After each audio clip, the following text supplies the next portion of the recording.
Welcome to the Life Burst podcast. We're back and we're talking about just the overviews of like the big decks in the format. Starting on set 9, we're going to talk about some mid-range stuffs now. So let's click ourselves over to a pretty good mid-range deck to discuss. Let's see what the first one is that pop up here. Probably Atomic. So I'd classify Atomic as a mid-range deck rather than a control deck, which I think a lot of people classify it as. It's not a control deck. It got blue in it. Which means it's slower, but I think it's a mid-range deck. This is the deck that I like. Actually Altiers was running for a little while. I think he flopped back into a double black and blue mid-range version. I like the version that has Akino in it personally. Because it feels like a missing element that's been replaced with it. The reason I mostly like it is because it gives access to Yuki. Literally, that single card makes the deck for me. But you can play it with Yuka Yuka if you want to put down a 3/3/3 turn, or you can play it with a Machina if you want to have more lane opening abilities. Either way, I think it's very strong and a very good choice. It ends up being that this is sort of the core of the deck, though, is that you're going to be playing this Deus deck, right? And Deus has souls that allow you to open lanes with them, which means that you're always able to punch through some damage. And then it also has an ability where you can pick 3 cards from your trash, put them into your hand. Generally speaking, those 3 cards are going to probably be some amount of H2Os. But there's also some flex options here, so you can put a little bit of a silver bullet toolbox together with this. Inevitably, it gets its name from Atoms, which is the archetype, where you play a lot of atomic Signy, and they often grow your hand size and shrink your hand size for things.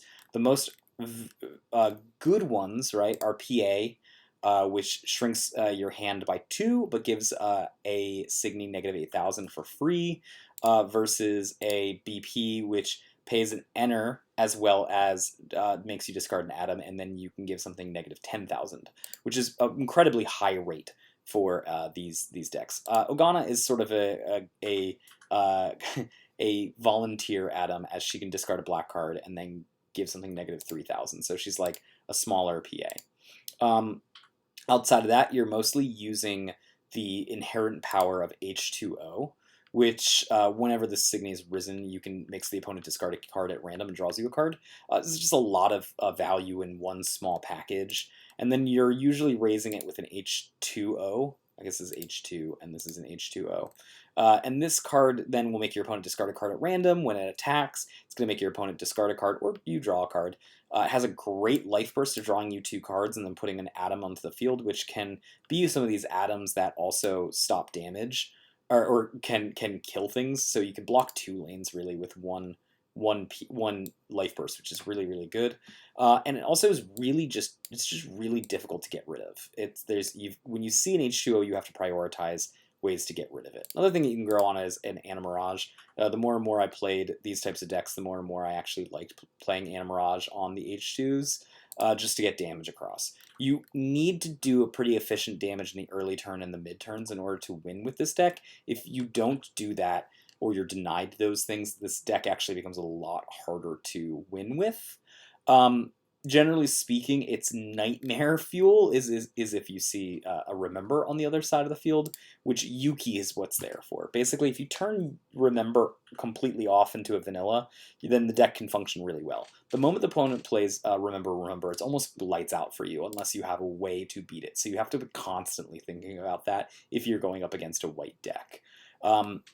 Outside of that, its toolbox really just mostly lands in the world of what is the right card to bring back to deal damage. That's why Caesar's in the deck as a one-of. It's just gaining Assassin can be very, very, very strong in a particular matchup. But generally speaking, you'll be finding out which is the right card to either make the opponent discard cards or to make the opponent to open up lanes. So that's our first mid-range deck that we're going to go over. Our next one is Mel. Let's talk about Mel. So Mel is basically any of these green aggro decks that you're going to run into. Sometimes they play white, sometimes they play blue.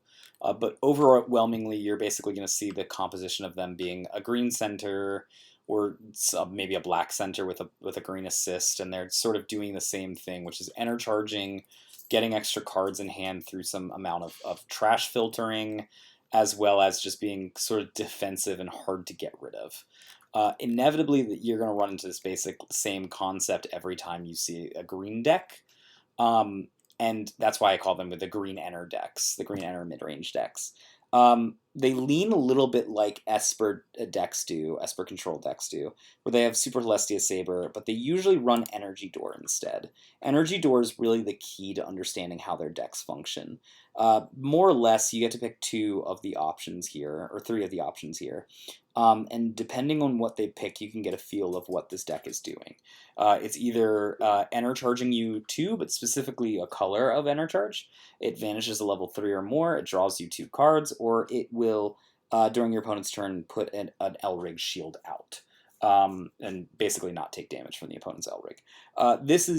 This is more or less what this deck is trying to do. It's just trying to basically win the long game. You can't hate it out. If you try to enter starve it or enter burn it out, it will just enter charge. If you try to discard it out, it will just gain cards. If you try to put out Signy that are difficult to get rid of, it will just Lancer through it or ignore it and just vanish it somehow anyways.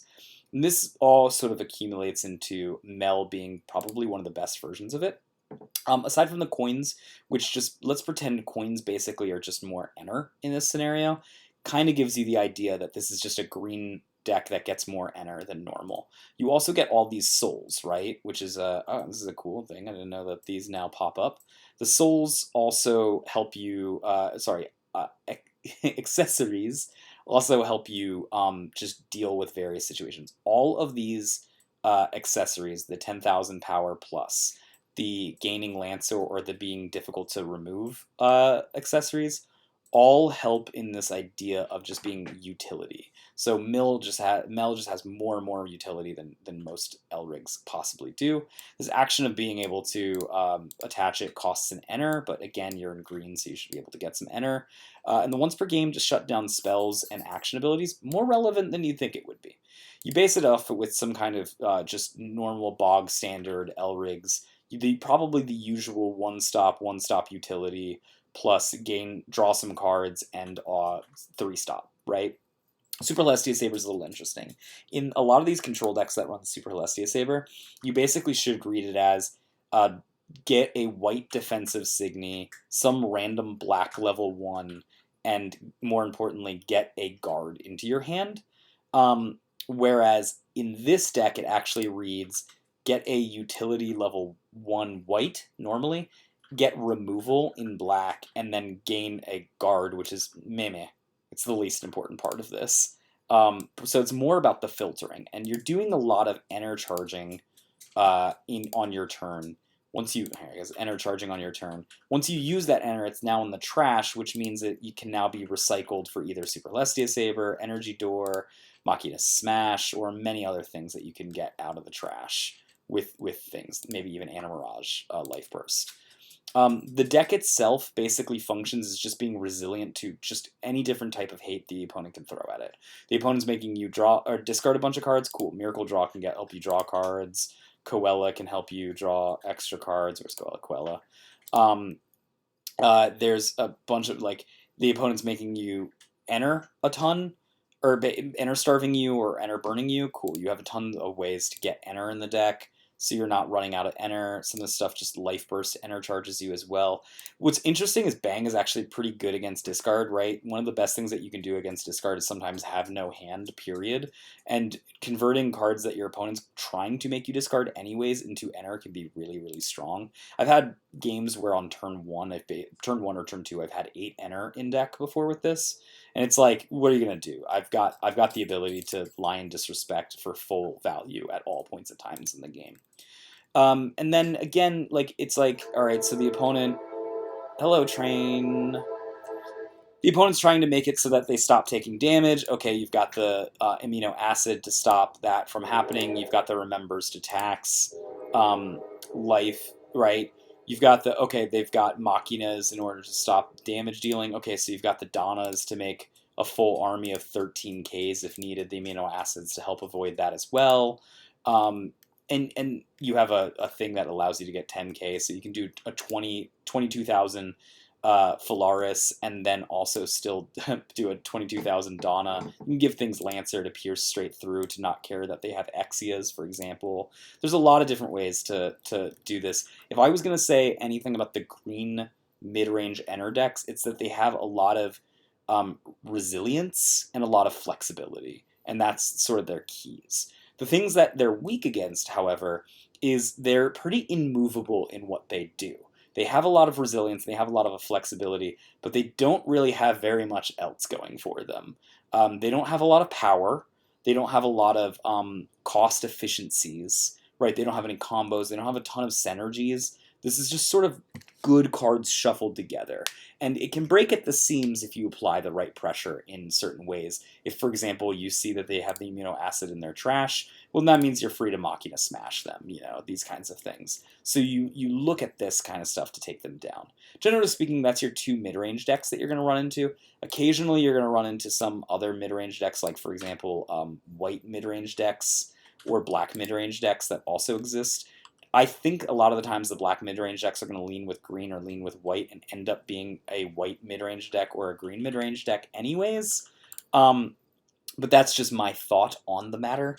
I don't think they're actually quite that powerful. I think they're better if they're leaned into their Esper control counterparts, so I don't think they're worth going over right now. I hope you guys enjoyed that. There's one more video in the series, and we'll talk about that later.